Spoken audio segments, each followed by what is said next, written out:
Hi, my name is Jared Lorenz.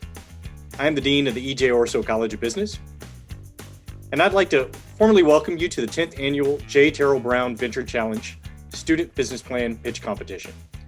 I would like to first congratulate our three finalist teams, Mallard Bay, Split Culture, and Dettel. I would also like to acknowledge the generosity of the J. Terrell Brown family and our title sponsors, Jones Walker and GMFS Mortgage. On behalf of the College of Business, congratulations again to our finalists, and I wish you the best. Good evening. My name is Kenny Anderson. I'm Executive Director of the Stevenson Entrepreneurship Institute in LSU's EJ Ourso College of Business. On behalf of Dean Lorenz and the College of Business, I would like to welcome you to the 2021 10th Annual J. Terrell Brown Venture Challenge. Although we are in a different format this year, we still have a fantastic lineup of 3 student finalists pitching for their share of $25,000 in startup capital. These finalists were chosen through several rounds of submissions culminating with tonight's pitches. Despite the pandemic, we had a record number of 53 student ventures apply for the competition this year, 33 of which made it to the semifinal round. Tonight, we'll watch the 3 finalists compete for their share of the prize. The Stevenson Entrepreneurship Institute is grateful to be able to assist these student ventures. This would not be possible without the support of our partners and sponsors. Support from J. Terrell Brown and family has assured that this competition will continue to provide capital to student ventures for years to come. We have a very small group here in person tonight, including a few Brown family members. I can't thank you all enough for your commitment to LSU students. The Brown family has gone above and beyond in the interest of stewarding student entrepreneurs. For the first time this year, the family is offering an additional $25,000 in convertible note options to the finalists. Alongside tonight's prize money, this gives student businesses an opportunity for a significant capital raise as well as exposure to the investment process. I'd like to thank Jones Walker for supporting the J. Terrell Brown Venture Challenge since inception over 10 years ago. We would not be here without Michael Leachman, Glenna Mayers, and the Jones Walker team. We are currently streaming from the new Jones Walker office downtown Baton Rouge. Thank you for hosting us tonight as well. I'd like to thank our last title sponsor, GMFS Mortgage, for so graciously supporting our student entrepreneurs through this competition. To date, the J. Terrell Brown Venture Challenge has awarded over $250,000 in capital to student startups.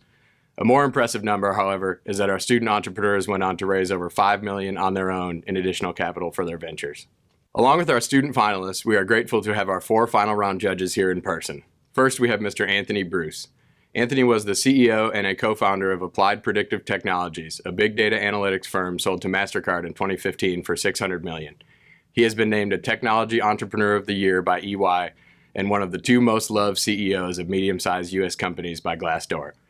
Next, we have Mr. Lloyd Brown. Lloyd is the Chief Investment Officer for Kinsey Interests, a Shreveport, Louisiana-based single-family office. Lloyd manages a broadly diversified portfolio of public and private investments.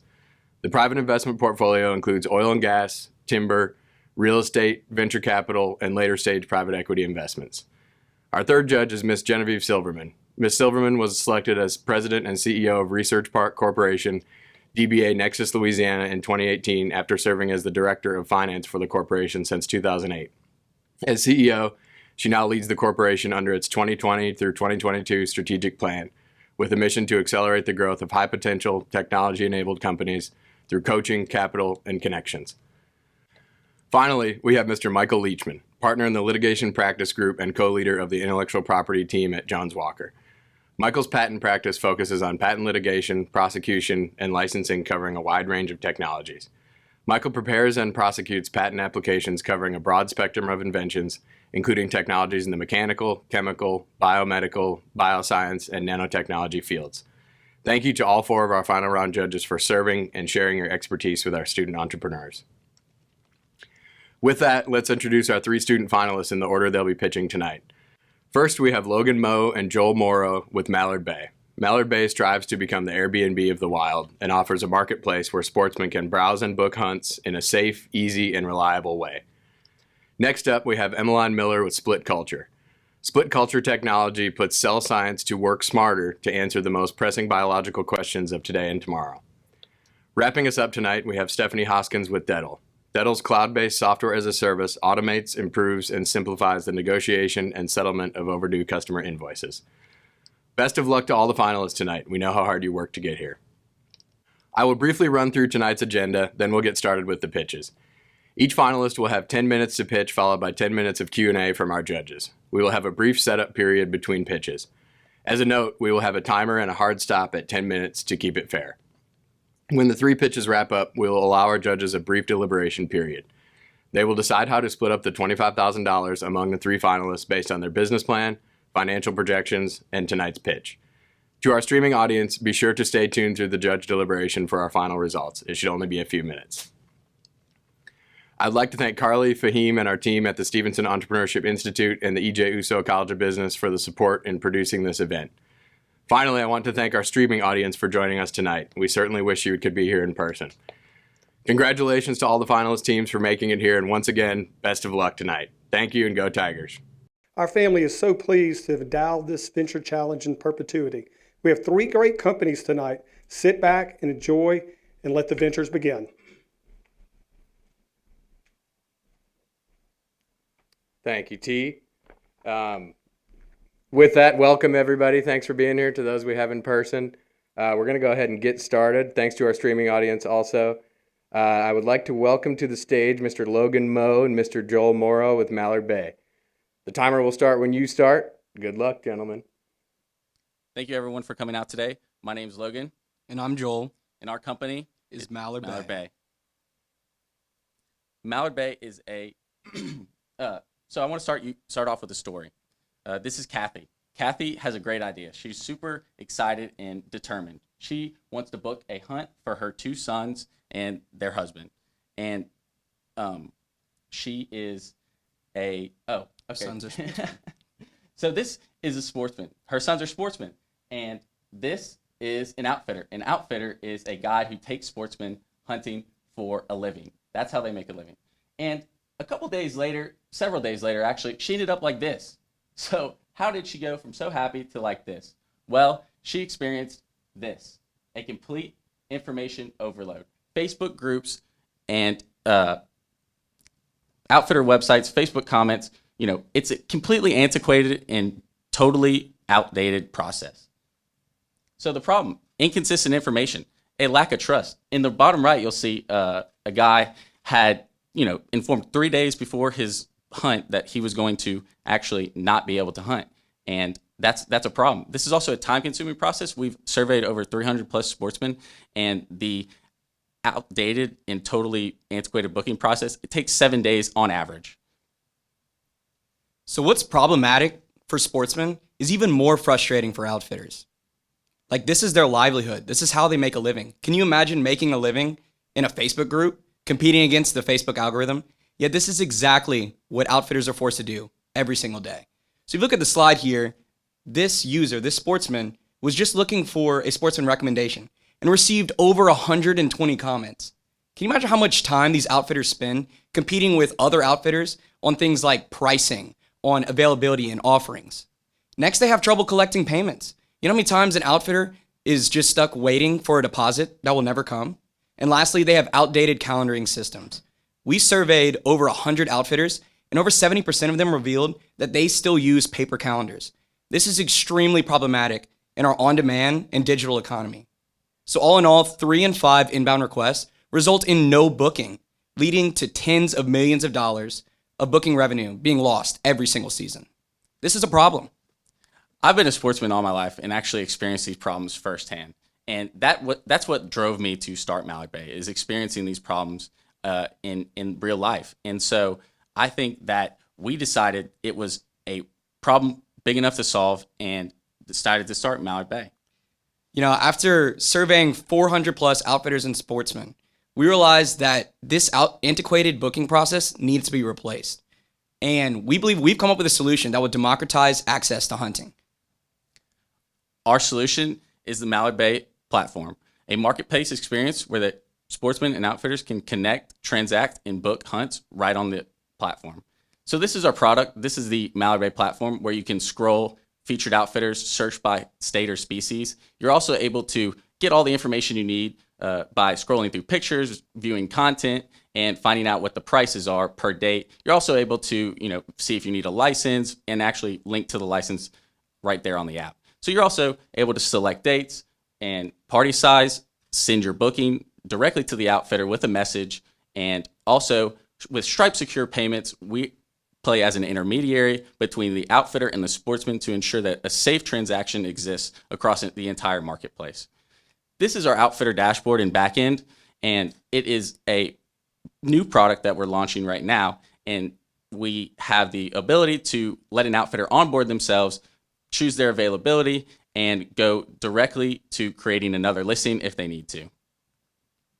So let's talk how we make money. Our revenue model is simple. We charge a 12% booking fee to sportsmen, capped at $250. We charge no fee to outfitters. So let's walk through a quick example. So look at trip one, and you'll see, let's take for example that a sportsman is going on a waterfowl trip with his son. The cost of listing is $1,000. We charge 12%, so he pays $120, and the outfitter still receives $1,000. And the next year, he decides to go on an exotic hunt, and the sportsman pays 12% of the $5,000 cost of the trip.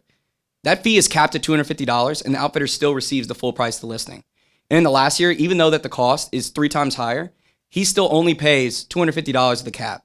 So anyway, other platforms charge 18 to 25% of booking fees. And our platform, with our lower fees and booking cap, encourages outfitters to offer more listings and sportsmen to book more on our platform. So let's talk about the size of our market. We have a total addressable market of almost $157 billion. And this addresses hunting, fishing, as well as wildlife watching. We have a serviceable addressable market of $61 billion. And this includes fishing and hunting. We have a target market of $11 billion, which includes just hunting expenditures. And we really are focusing in on this outfitting market that is almost at $1 billion and has been growing at a rate of 11.5% since 2017, according to the Outdoor Report. And we have there were over 39 million sportsmen who booked 605 million trips in 2016. So let's talk about our market validation. We launched a beta product in November of 2020 and acquired 70 outfitters and 167 listings at an average cost of $150 per outfitter. And this was our goal, to just acquire outfitters to build up supply for a big push of sportsmen in a launch later on. So we are still pre-revenue and are focused on our go-to-market strategy, which is outlined here. Mainly our launch in May of 21 this year, we're going to launch the web app of the product, not the mobile app, and try to get information back from the sportsman to refine our product even more before we create a mobile app.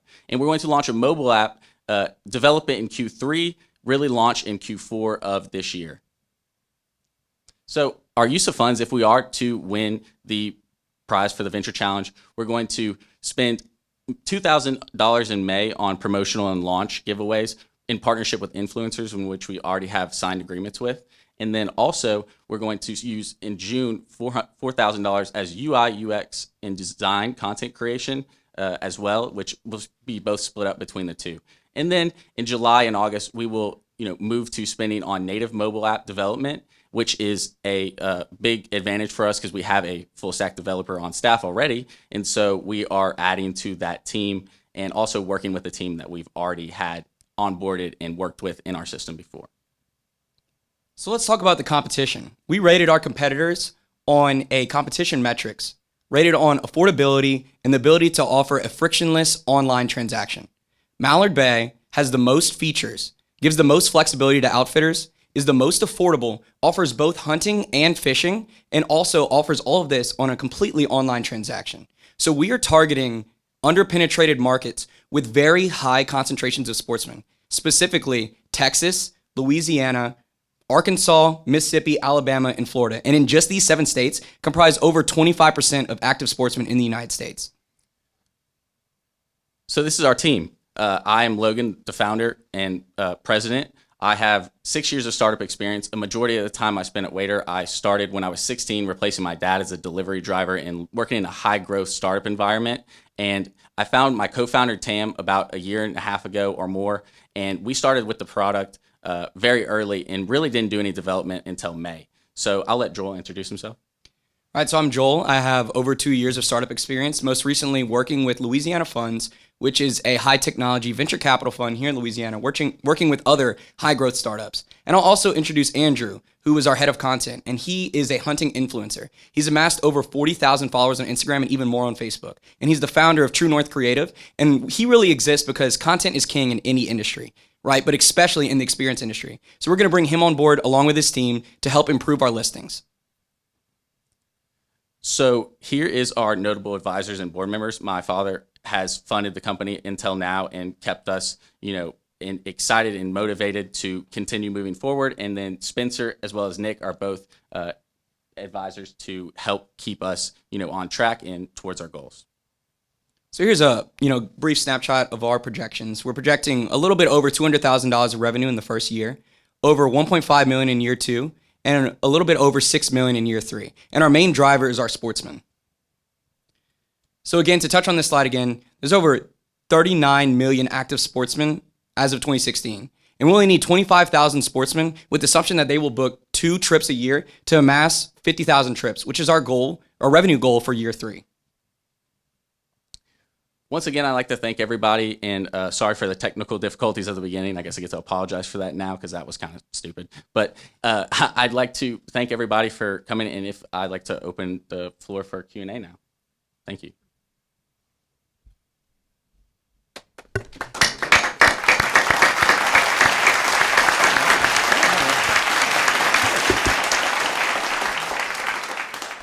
Good job, guys. Thank you. We'll have 10 minutes of questions with the judges now. You want me to start? Lloyd Brown, thank you, guys. It was a great presentation. In looking at the website, 2 things I didn't see, and one were reviews and whether people could offer those, and the other was advertising. And advertising by Drake or Bandit or Yeti coolers or whoever. How are y'all thinking about those 2 components for revenue generation and support for your bookings? Yes, thank you for that question, and it's a very good one. So with the first question, correct me, it's about reviews and ratings, right? Right. So we do want to add reviews and ratings, and mostly we want to add them in the final version of the product, and it will be a 2-sided review system where you can sportsmen can review outfitters and outfitters can review sportsmen. And we have thought about sponsorships, thinking of you can have your outfitter sponsored by a brand like Bandit or something like that. It is not something that we have, a plan for moving, immediately, but it is something that we've considered, an option later on, moving into different revenue channels and different opportunities. Thank you. I wanted to hear more about your competitive advantage. You've got a number of companies listed on your competitor slide. And in your plan, you said that your competitors charged 18 to 25%, and you were going to charge 12%, and it was going to be charged to the hunters themselves.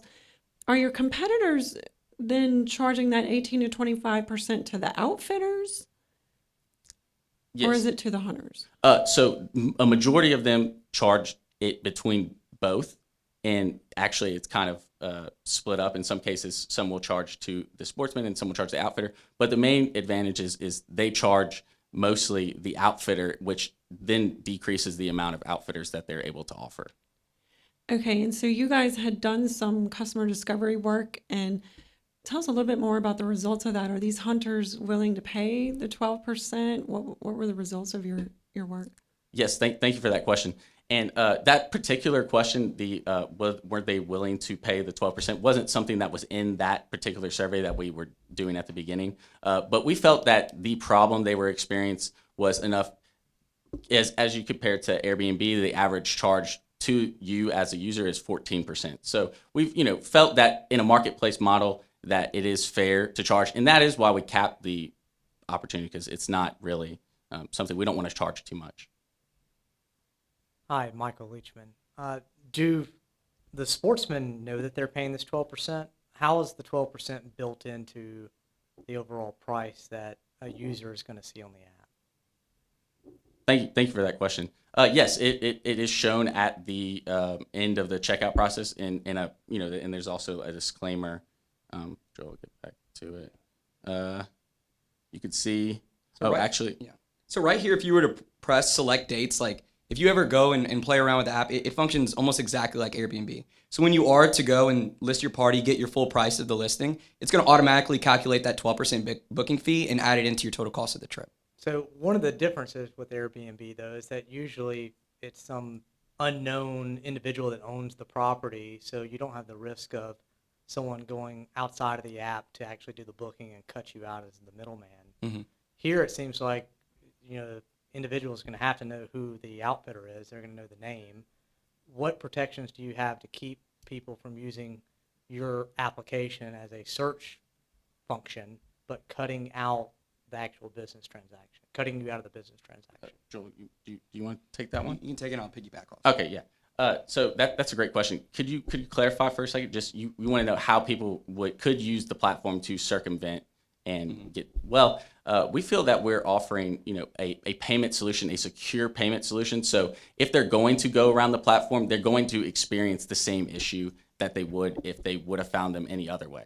So they are not going to be able to pay with a credit card. They're going to either maybe have to send a check in the mail, or they're going to have to pay through maybe PayPal, and then the fees charged on that to the outfitter on the other side, makes them not want to use PayPal. So it is something that we've thought of. Yes, people circumventing the platform, and that is the benefit of technology, is you can limit the communication. That's why you can't go on the app right now and communicate with the outfitter, because then you're going to have to do what you usually have to do, is go find email, message them, call them. So we don't offer their phone number, we don't offer their email on the platform, but I guess they could. Yes. And I think another thing to reiterate is that's why we keep our fees so much lower than some of our other competitors, because that's definitely happening to them. They are circumnavigating the platform. And, another thing to consider, like you said, we are a tech-driven team. And one of the solutions that we looked at is, Verbo's solution, where if you try to send a number or an email or something like that, it automatically blocks it out, right? So you can't go outside the platform. And the last thing, and this is actually something that your dad said, and it's very similar to how Waiter works, right? Any marketplace platform, we're college students. We could easily just use Waiter to find food, but the convenience of it, the ease of use, the quick payments keeps us coming back. And that's what we think. Do you still call in your food orders? Yeah. No, so that's basically the point I was saying. Our target customer are those repeat customers who every time they come, they see another outfit that they want to go with. But to reiterate my main point, that's why we keep our fees lower, because it's happening in the industry and we're trying to reduce that as much as we can. So regarding the competitive landscape, who are the most capitalized competitors in this market? That's a great question. So Book Your Hunt is probably one of the most established. They've been around since 2016. Now, I'm not sure of capital. They're not a startup and not raising money. Vinku is capitalized, and they are out of St. Louis, I think. Mm-hmm. And so they would probably, and also Land Trust has raised some money. So the difference, Land Trust is a marketplace for just landowners to just have people go out on their property, if maybe possibly for hunting or other reasons. Yes. And to add to that, Book Your Hunt, which is probably the largest competitor in this industry. They've been around the longest. They're headquartered, or at least their main operations are not in the United States. I think they have 161 outfitters with a little over 1,000 listings, right? And we already have 70 pre-revenue. So I'm saying before our full stage launch. So we definitely think that we can challenge them on that front, specifically in the United States and in these, underpenetrated markets that we're really targeting. Thanks a lot for the presentation. Absolutely fantastic.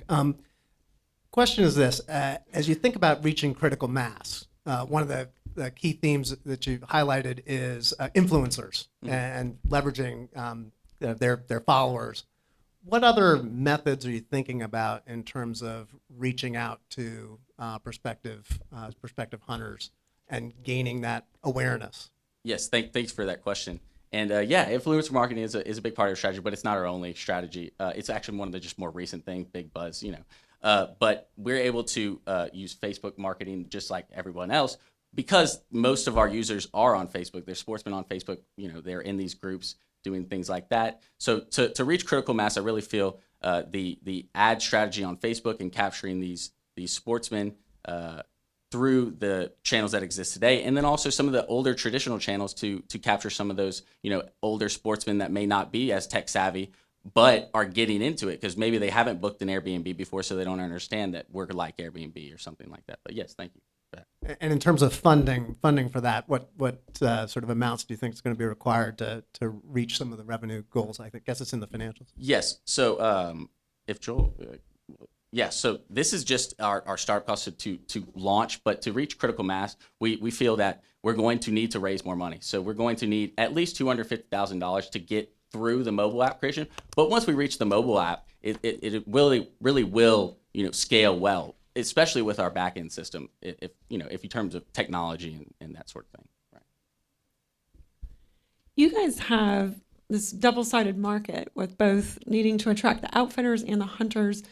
Looks like you've started with the outfitters. I think you said you had about 70 now.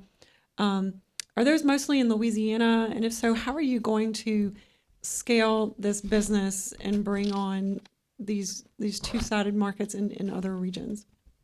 Thank you for that question. Most of our outfitters are not in Louisiana, and we have most in Texas, and there's some in other regions. We didn't actually have a geographical strategy to start, but now we have decided that our perfect geographical strategy is to target Louisiana, Texas, and the Southeast. So there aren't that many outfitters in Louisiana, I will say, and some of that may have to do with, fishing outfitters, yes. Fishing is huge in Louisiana, and that's kind of why we don't want to limit the platform to one side or the other in terms of that.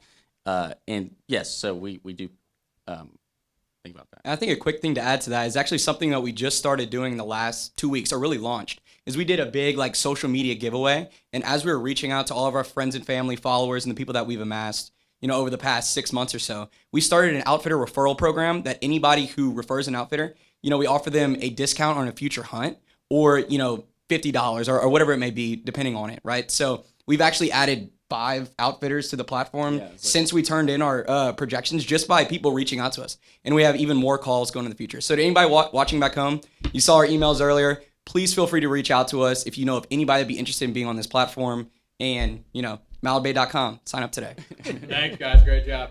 Thank you.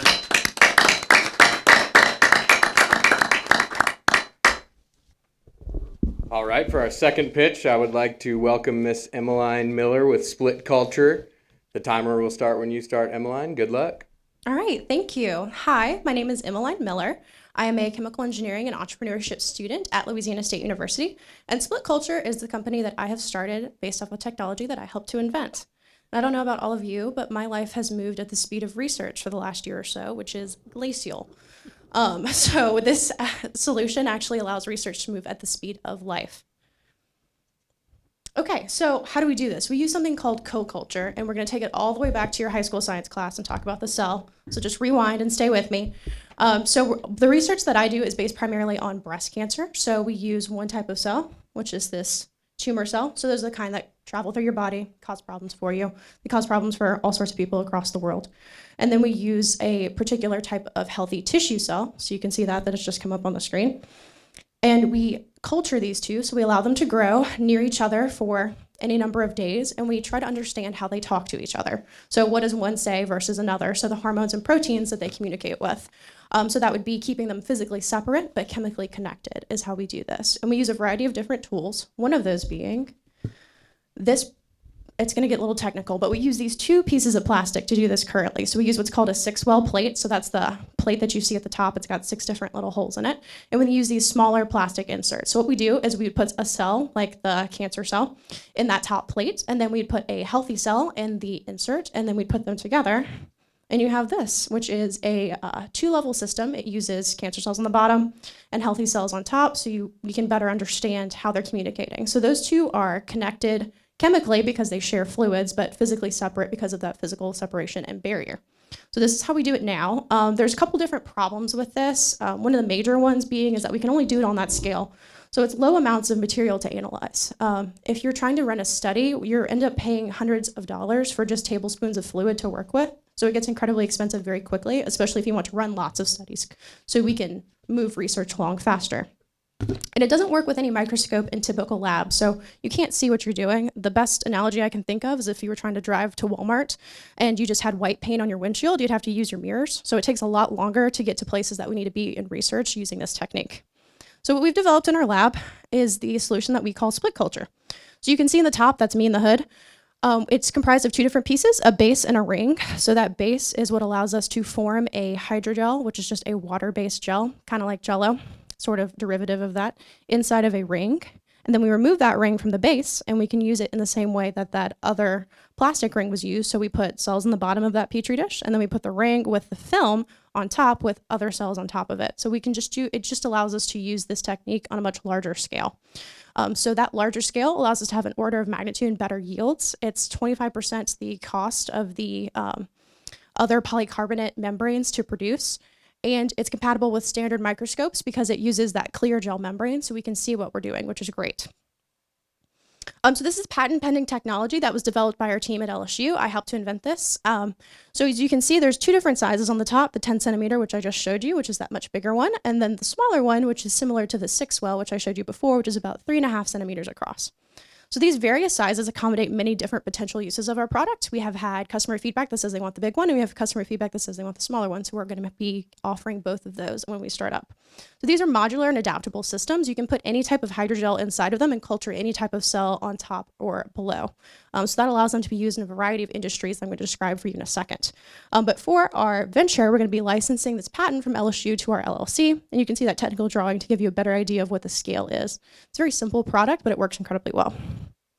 So our major competitors in this space, just to touch on them briefly, what I showed you before is called a transwell insert. These are manufactured by lots of different lab suppliers across the world, and they have over 85% of the market share in this particular space. And then there is another company called Advantagen, and they have somehow invented a more difficult way of doing that, which I applaud them for. So they're much more difficult, much more expensive, and because of that, they have less than 5% of the total market share. So there's a wide market for our product. If you think about co-culture, I don't know if any of you would try to pick mine up off the shelf and bring it home and do any kind of co-culture with it, but there's lots of people that will. And just a couple of these, about a half dozen of these different industries include bacteria. So looking at how antibiotics interact with each other in bacteria. How do we combat the superbugs of tomorrow using more antibiotics? Another really fun one is food production. So a great example is your favorite IPAs are typically made with different types of yeast and bacteria growing together. So making these new, delicious, and interesting things of the future is something that this could be applied to. Biofuels, especially looking at algae and algal blooms, how do they interact with each other and the bacteria and their environment is a really strong question in this field. Tissue growth, which is what I do, looking at how tissues grow together. And you could also use this for synthetic tissue development. Additionally, drug screening, so trying to understand how drugs interact with, let's say, people who have diabetes. What can we do instead of putting it in someone who is diabetic? We can actually pull those tissues and those cells, and we can better understand it before we start putting people in the line of these trials and slowing them down. Additionally, another great way we could use this is viruses. So you can transfect or infect cells with a virus and then see how they communicate with other cells in the body, which is incredibly valuable when we're talking about the pandemics of the future, because this one is not the last one. So the immediate market for our product, we are looking at mid-size public and private laboratories. These are laboratories that operate with one primary or principal investigator and are typically on the order of a scale of 10 to 50 people. So this includes universities, small companies, etc. So just the cell culture and tissue growth part of this market is about $55 million annually. That includes all the supplies that goes into all of those trials. So that is the plastic inserts themselves or the transwell inserts themselves, cells, media, and the time it takes to actually grow cells over a long period of time. So this cell culture and tissue culture market is about $15 billion annually. And again, these numbers are pre-pandemic and they don't include a lot of our other segmented markets because that number would balloon to astronomical proportions.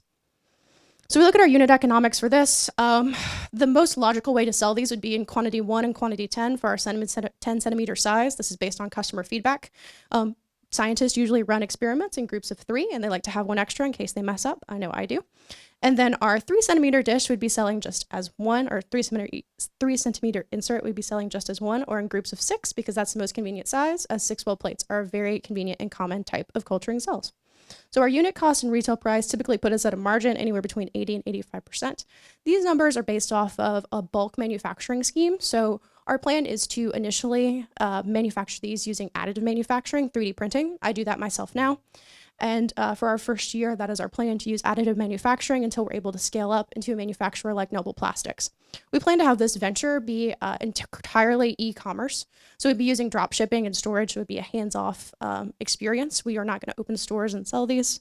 And we are looking to distribute these after the company has been acquired through typical lab suppliers like Corning and Thermo Fisher, people you've heard of. So our funding needed. So we have some legal fees associated with our patent cost. We also have licensing cost. I have a verbal agreement from LSU that they're going to give me a really favorable licensing agreement, and I'm going to hold them to that. So that's something that we're going to be negotiating down the road. And then we have some miscellaneous insurance, advertising, et cetera. We're going to be setting up an LLC here in the state of Louisiana. And then our beta testing round will be about $2,500. So far, we funded this venture off of NSF grants.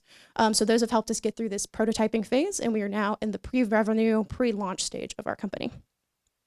So a brief roadmap, just beta phase is going to be that 6-month period where we're working with companies and labs to figure out how this insert works in their industry. I know how it works with cancer, but I'm not somebody who's in food production or in biofuels, and we want to talk to those people so we can better understand our customers and any tweaks we can make before we enter the market. So we're a very viable product in those spaces.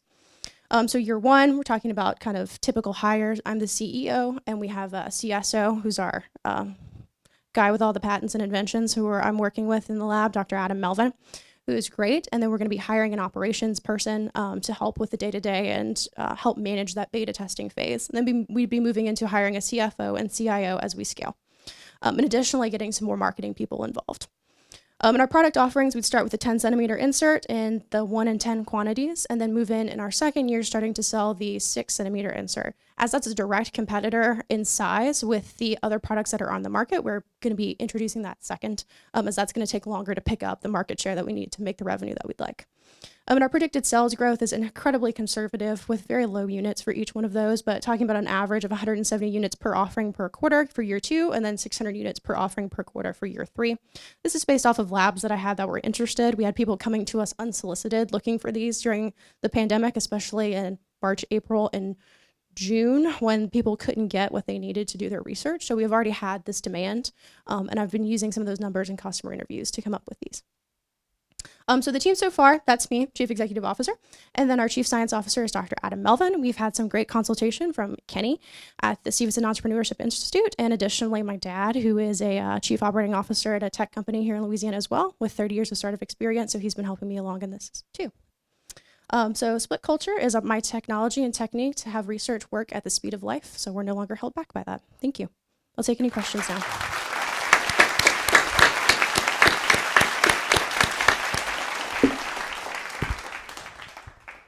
Emmeline, yeah, you highlighted that Transwell Yes. currently has a significant market share, as much Right. as 85%.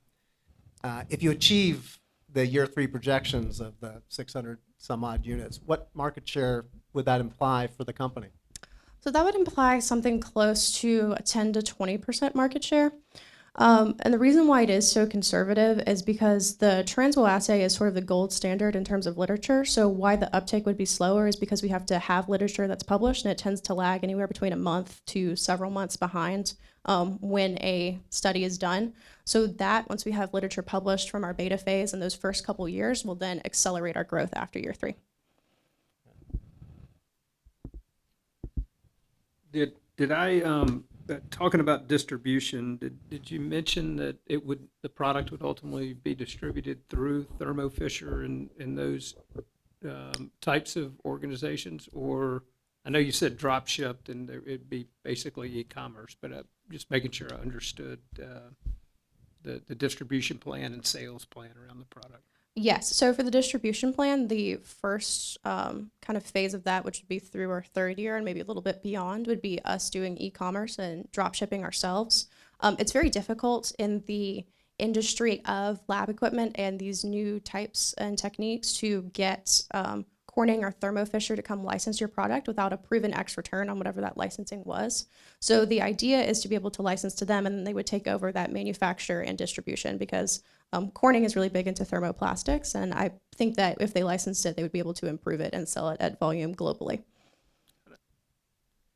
Can you talk a little bit more about your exit strategy? I believe you said in the plan that some of those companies like Thermo Fisher would be key targets for that. Yes, so I've been stalking Corning and Thermo Fisher for several years now to see what this would look like for them.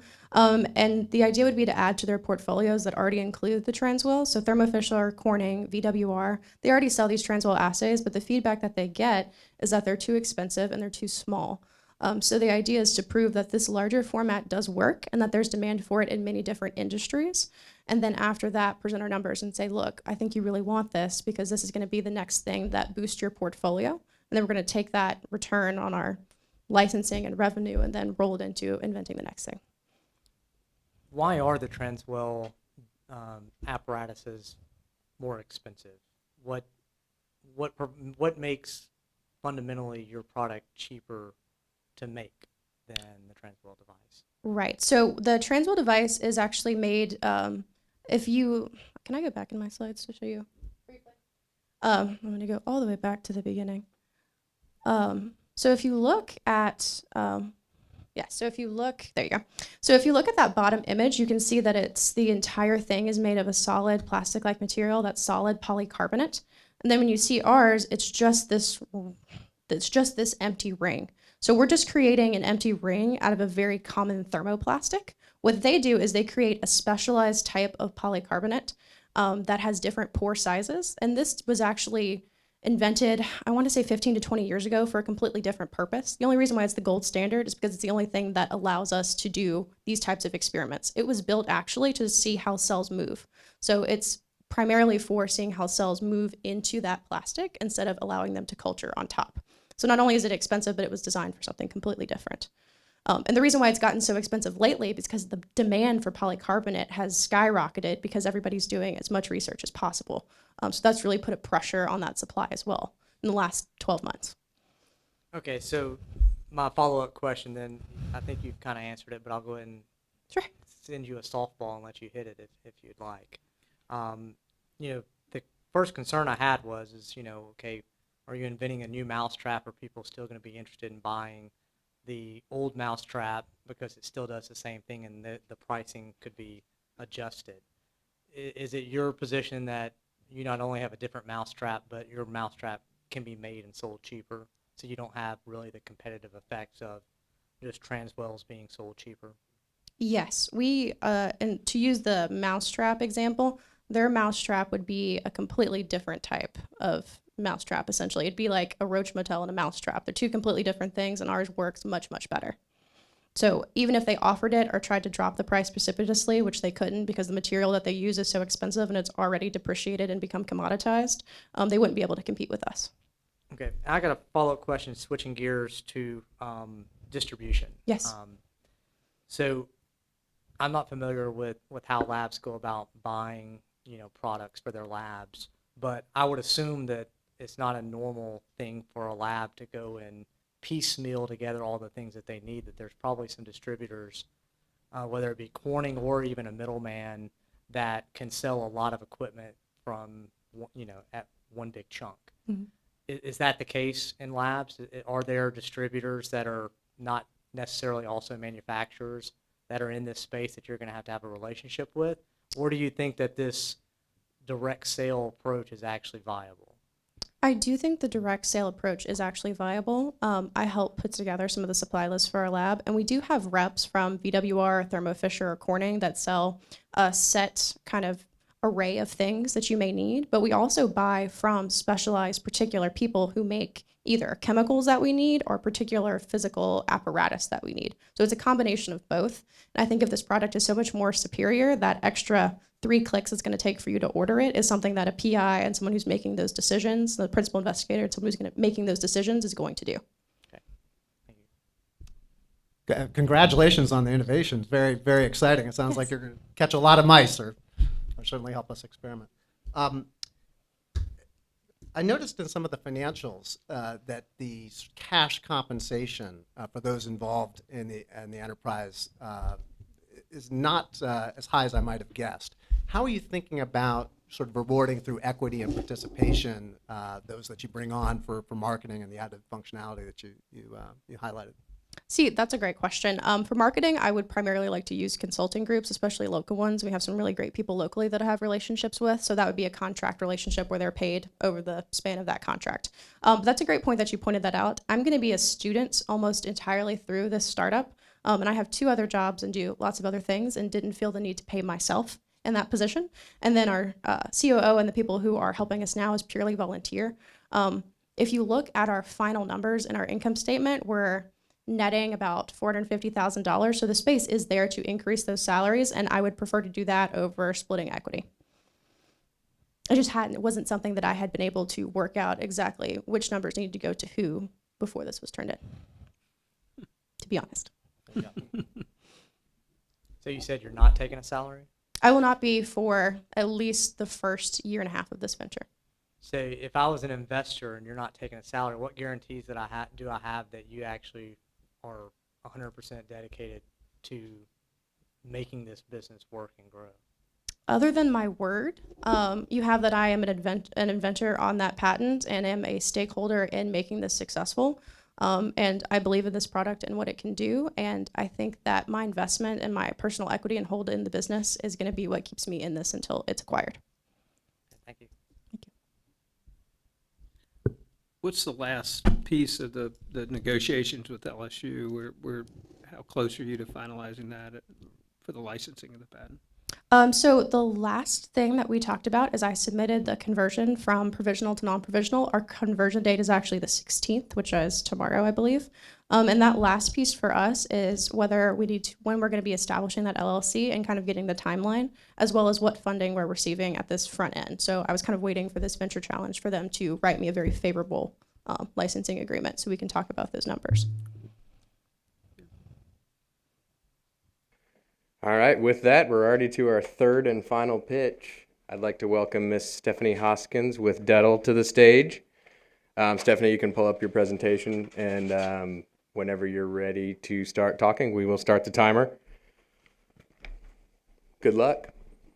You don't have to wear your mask during the presentation either, by the way. Hi, good evening. I'm Stephanie Hoskins. I'm the co-founder and CEO of Dettel. Dettel is a cloud-based software that automates, improves, and streamlines the negotiation and settlement of overdue customer invoices. The inspiration for Dettel came when I was working in healthcare finance, and I spent some time with our frontline staff in revenue cycle, listening to some phone calls with patients. And I realized an overwhelming number of our patients were calling, trying to negotiate their own overdue medical bills. But our staff didn't have the bandwidth or the processes in place to handle this. And as I searched the market for a solution, I realized that there wasn't one. And it's not just painful for the healthcare systems, it's an incredibly painful process for the patients too. So these are all reviews from social media pages of healthcare systems about how people experienced excellent patient care, but then horrible billing and negotiation experiences. And there's a lot. And this is just a little bit of it. And you can see that it varies widely from organization to organization of what they're even capable of doing. And as I looked beyond, I realized it wasn't just a few healthcare systems. This is all of healthcare. 40% of patients will try to negotiate and they attempt to negotiate their own medical bills. This represents almost $23 billion annually in patient revenue. And it's other industries as well. And with the impact of the pandemic, it's accelerating this bad debt crisis through utility companies. Landlords are seeing an uptick in bad debt, even city governments. And so 93% of all businesses will have a customer who can't pay an invoice annually.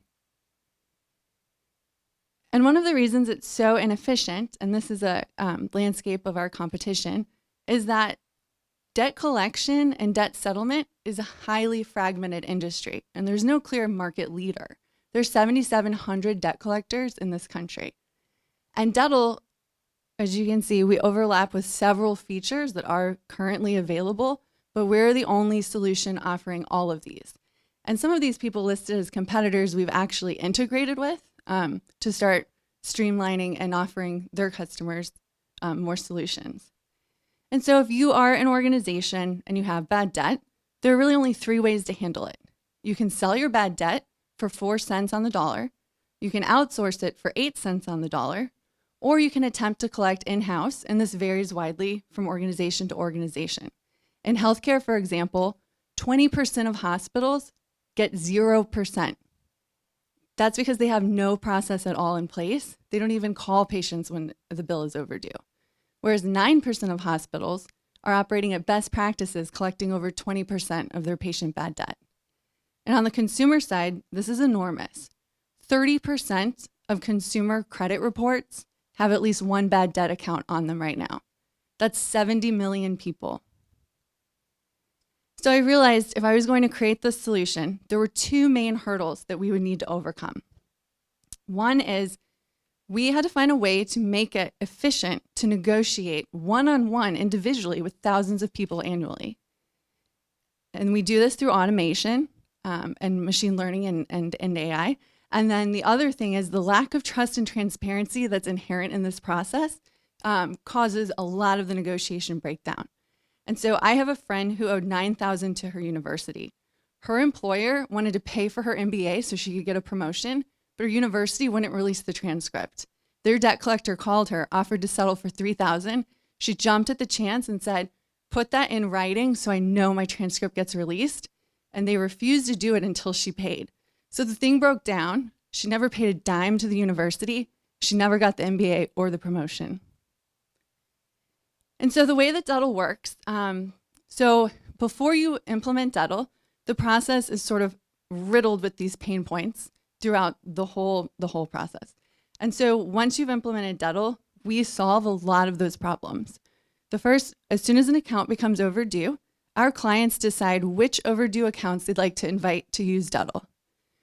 Then we automate and optimize what's called the dunning process, which is a term used to describe the cadence and means by which you contact your customers when they have an overdue debt to you. And then we also optimize and guide our clients through the negotiation process through AI and machine learning.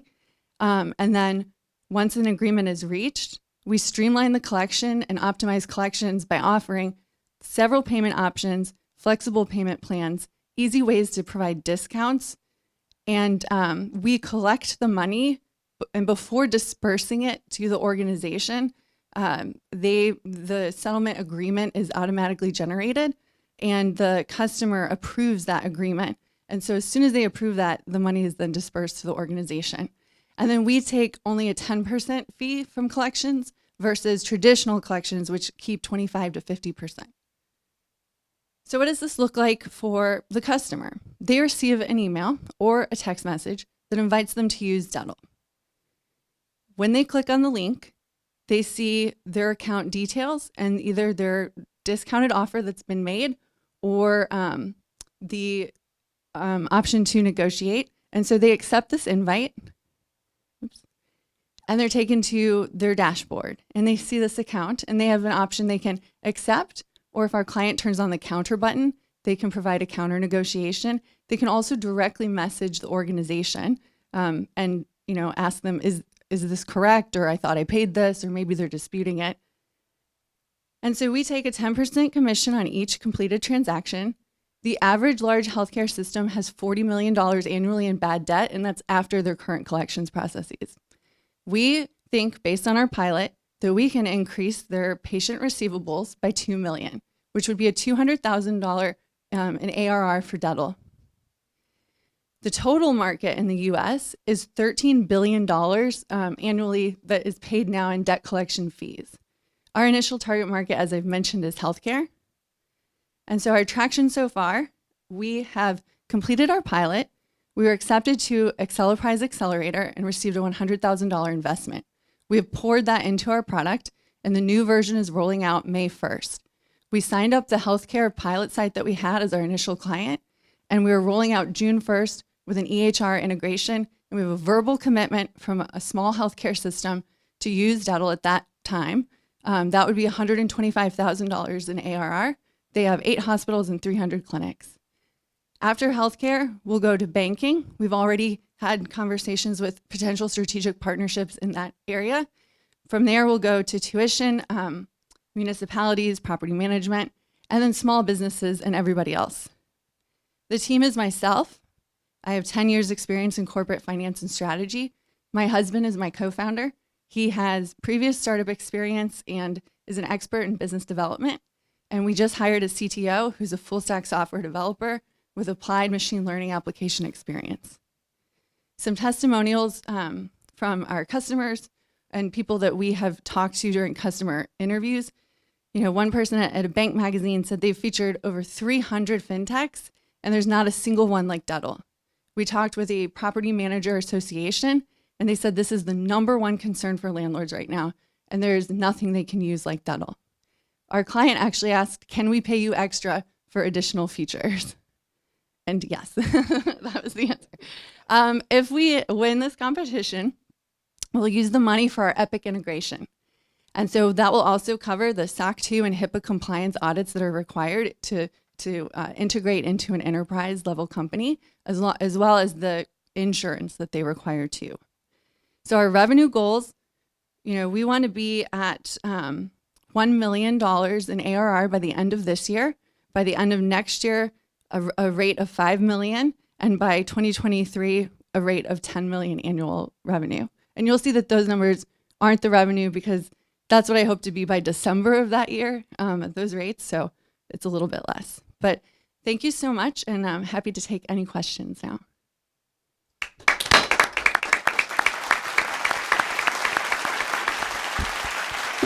Stephanie, can you talk a little bit more about your sales process? You're selling to some pretty massive organizations, some of these hospitals and medical systems, as well as potentially banks and universities.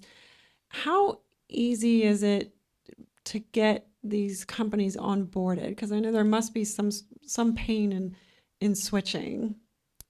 Yes. So there's no switching cost, because Dettel, so for our client site, that's a small group of clinics, they had no solutions in place, so Dettel was new to them. And for the large healthcare system, they are actually a client of the largest rev cycle management company in the country, and they don't offer this. So we are a complement to that system, and so we would be an added step in their process.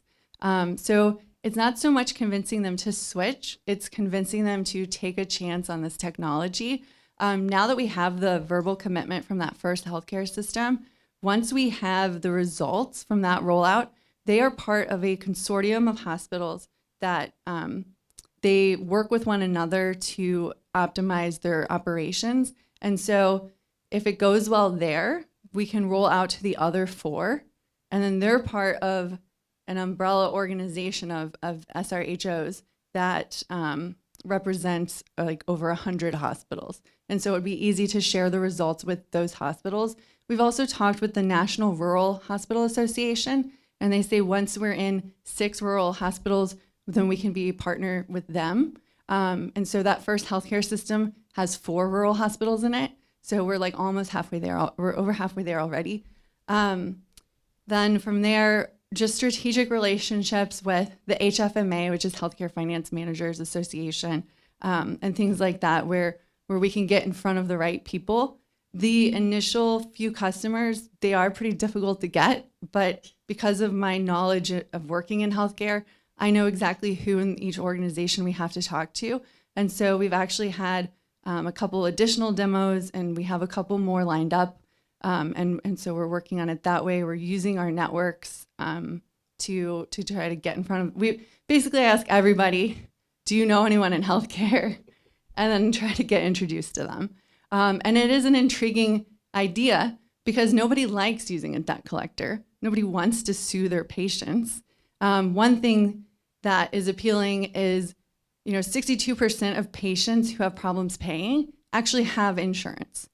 And so insurance is what pays the vast majority of the healthcare bill, and the patient portion is such a small piece of it that a lot of hospitals, they wouldn't care if you ever paid the patient portion as long as you kept utilizing their healthcare system. But as soon as you sue them, they're not coming back.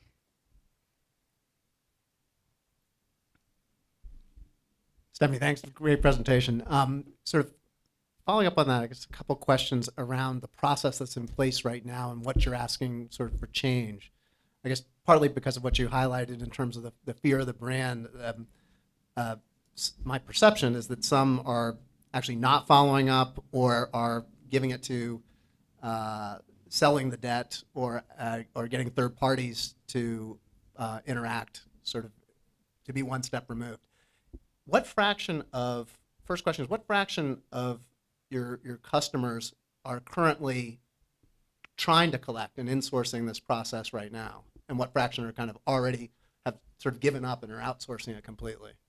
Yeah, so even like the amount that they outsource varies too. But I would say, so 80% of hospitals have some type of a process in place.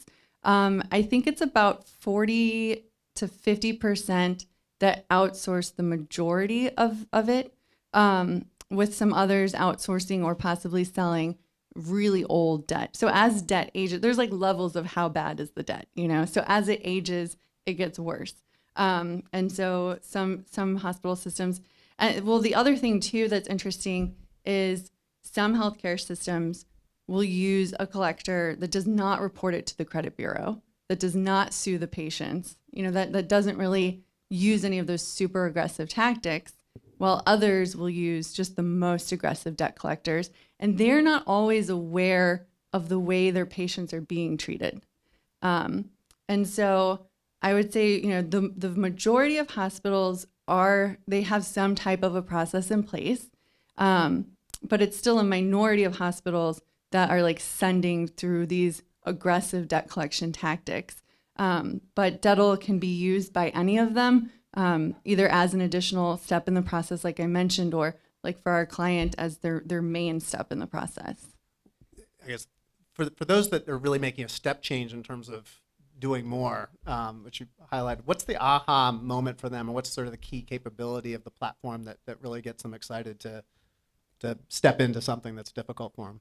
I think it's the fact that we can fully automate it. So once we're integrated with the healthcare system and their records, they'll be able to set parameters of, as soon as the bill is 90 days overdue, auto invite them to Dettle, auto start the negotiation at 65%, auto send a reminder 2 weeks later, auto drop it 2 weeks after that, auto kick off the counter at X point in the process.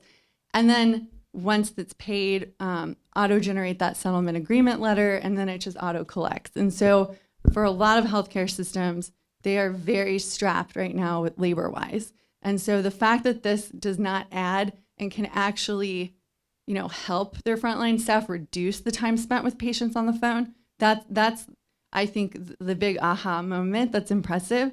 And I think the pricing point is like what's getting our foot in the door. On the auto discount at 35%, is there a concern by the healthcare companies that you're going to be training your customers to wait 90 days to pay your bill to achieve a discount? So it's funny. A lot of investors ask that, but the hospitals don't ask that question. So right now they're collecting overall on average, and this doesn't even include bad debt, this is of all debt, only 15% of the patient portion. So I think it's just so appealing to be able to collect anything. And also, a lot of times these healthcare bills were from unexpected things. So maybe your patient was in a car accident and you've just trained them that they can get a discount, but they're probably not, hopefully won't be in a car accident next year and owe this exact same amount.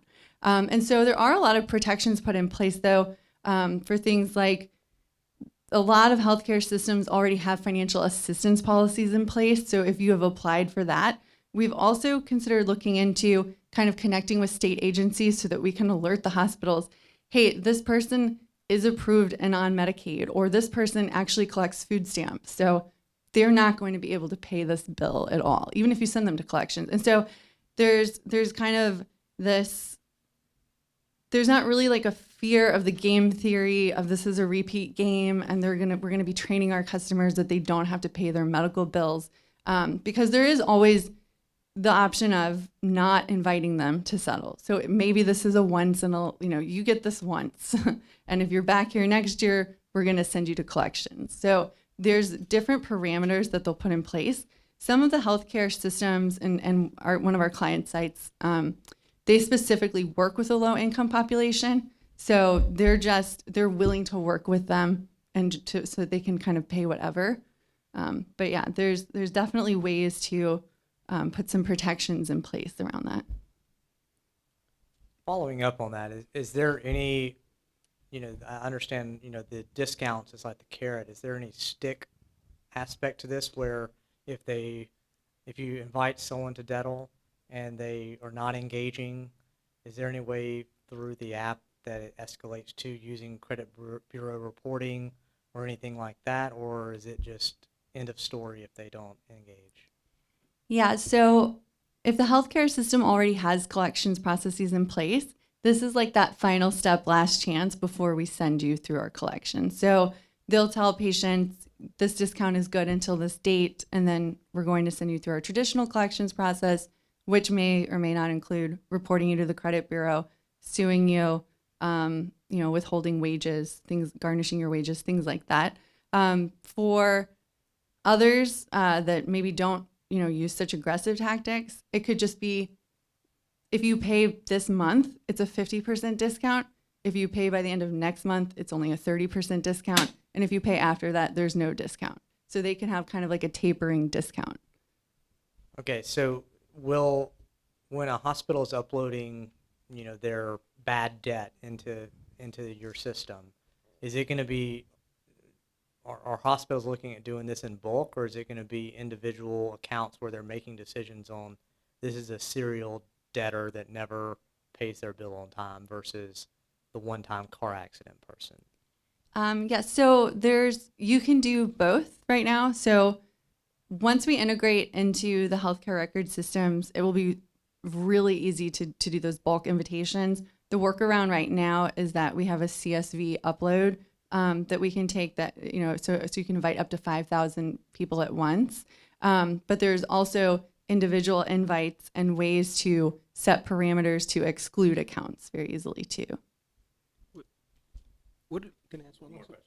What is, when invitations are sent, what is the typical click rate of patient or payers going through and actually accepting the invitation, or at least engaging?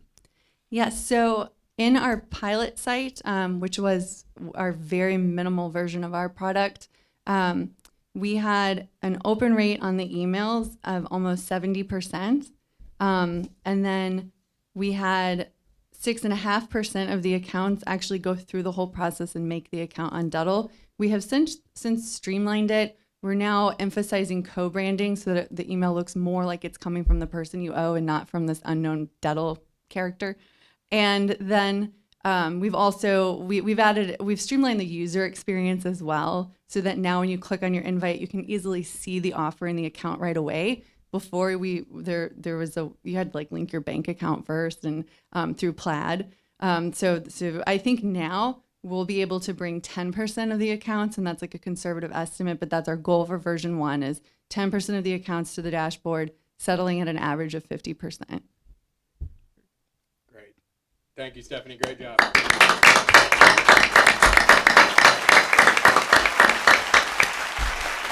Great job by all of our finalists today. The hard part is over. Great job on the pitches. All three of you guys did a great job. We're going to give our 4 judges now about 15 minutes to deliberate. It is up to them. I'm glad it's not my job. It's up to them to split up how this $25,000 lands on these 3 startups. So stick around for about 15 minutes and we'll have the final results. Thank you.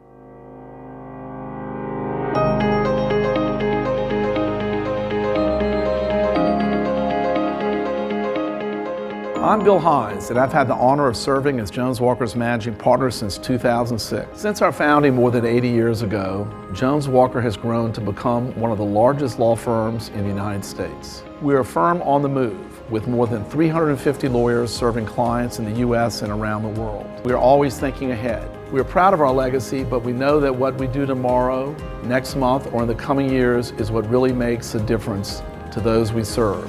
That forward focus ultimately benefits everyone, our firm, our clients, and the communities in which all of us live, work, and play. To learn more about the services and benefits we offer to companies and individuals, our lawyers, our community outreach, and our latest firm news, I cordially invite you to explore our website and to contact us to find out how we can help guide you in your quest to reach beyond what seems possible.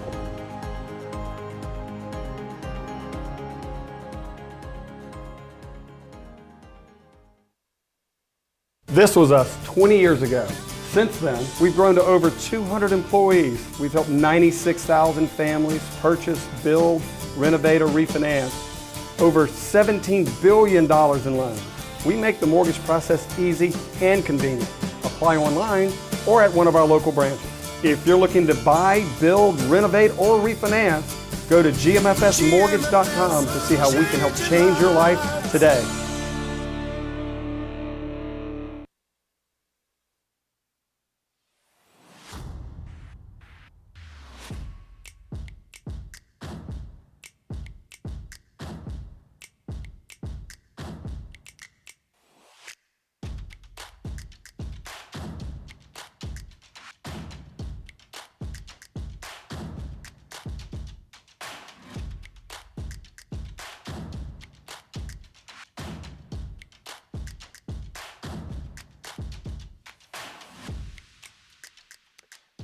To our streaming audience and to the folks we have here in the room, welcome back. Thank you for waiting for these results. Again, we're very proud of all of our finalist teams. Student entrepreneurs like you guys over here represent LSU very well.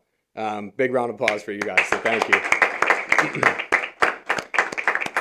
And then, of course, I'd like to thank the Brown family, Jones Walker for hosting us and judging on both of those guys. And then GMFS also I'd like to thank for supporting this as a title sponsor.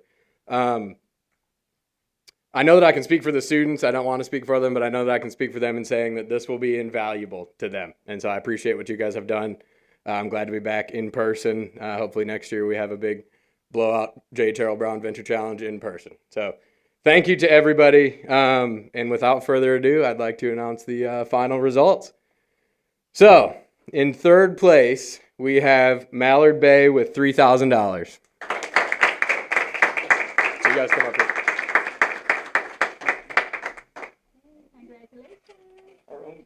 Congratulations, guys. Take a picture or just? I think we're good.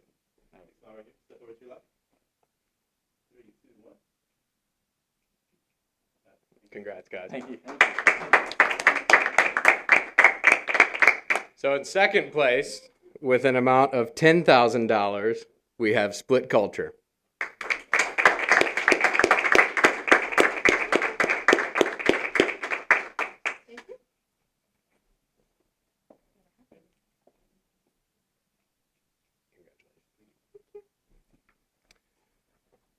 So that leaves us with first place. That goes to Stephanie Hoskins with Dettel. Congratulations on your $12,000.